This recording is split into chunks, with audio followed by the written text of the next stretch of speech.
construir um ambiente altamente biodiverso.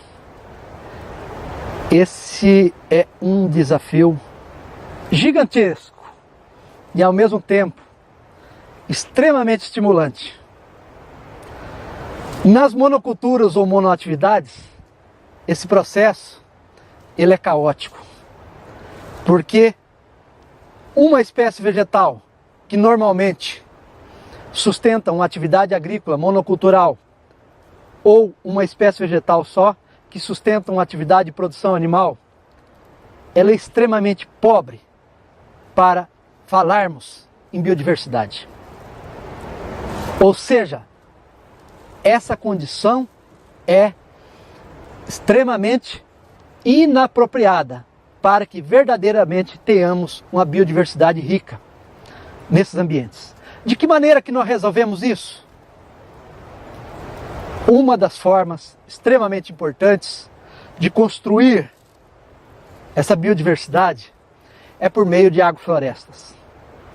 Agroflorestas planejadas, construídas, conduzidas, seguindo princípios agroecológicos, baseados numa grande diversidade de espécies vegetais. Então esse é o primeiro ponto. Espécies rasteiras, herbáceas, chamadas de herbáceas, espécies semi-arbustivas, espécies arbustivas, espécies de árvores de diferentes portes. Então esse é um ponto fundamental. A base é a espécie vegetal, ou a grande diversidade de espécies vegetais com características diferentes. Veja bem, a partir do momento que nós temos espécies herbáceas com diferentes características, algumas cultivadas, como nós temos aqui o gengibre, como nós temos ali outras espécies cultivadas também, mais adiante, várias outras. Mais lá adiante tem cará, inhame, e espécies arbustivas como o cafeeiro, como o urucum, aqui do lado de cá, como espécies como a bananeira, palmáceas, né? Várias espécies, palmito pupunha, também o açaí, tem outras palmeiras aqui. Eu vou dar uma circuladinha sem sair do lugar, só dar um giro, mostrando um pouquinho, palmeira real, enfim, uma diversidade, né? Bananeira, como eu já comentei, e várias espécies nativas, várias citros ali adiante, outras espécies cultivadas também, várias laranja, limões, tangerinas, e várias espécies nativas, uma grande diversidade, ipê aqui adiante, guapuruvu,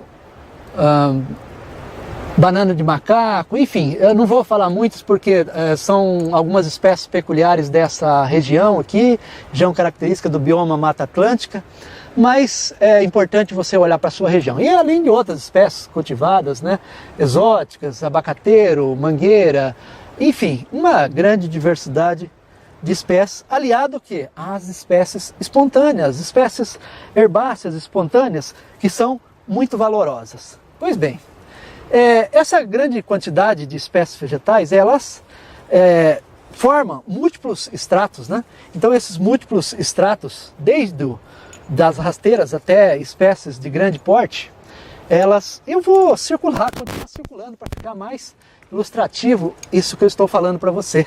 É uma área muito íngreme aqui. Então essa grande quantidade de espécies, elas servem de abrigo para uma grande diversidade de organismos, são inimigos naturais de outras espécies, né? Então aí já dá um grande salto na diversidade de espécies nesses ambientes, né? Vai aumentando a biodiversidade. Outro fato extremamente importante, essa grande quantidade de espécies tem uma enorme capacidade de produção contínua de material orgânico para o sistema solo. Isso faz com que ative fortemente a biota do solo, os organismos, uma grande diversidade de organismos, trituradores, decompositores, se estabelece e se fortalece cada vez mais nesses arranjos de produção. E aí, mostrando um pouquinho mais adiante, olha a quantidade a partir das podas realizadas, o material orgânico que vão caindo, né, continuamente, aliado às podas. Olha a quantidade de material orgânico que realmente forma uma serrapilheira, uma cobertura, e é fundamental, vital para uma grande quantidade de organismos se estabelecerem, né? E a partir disso aí você vai ampliando as cadeias alimentares, né? Os inimigos naturais, os organismos que se alimentam de plantas vivas estão presentes, são controlados pelos seus inimigos naturais, enfim. Cadeias complexas, teias alimentares se estabelecem, enfim, a partir do quê? A partir da diversidade vegetal. Então, isso é extremamente importante, né? Um grande pilar para essa diversidade se estabelecer, exatamente a diversidade de espécies vegetais e, preferencialmente, que elas tenham, né, características muito distintas, portes, raízes muito distintas, para que realmente todo esse processo aconteça de maneira cada vez mais rica, de maneira cada vez mais ampla e que não tenha limites. Cada vez mais, né, os processos aconteçam de forma mais dinâmica, mais ágil e que tenham cada vez menos a intervenção do ser humano, né?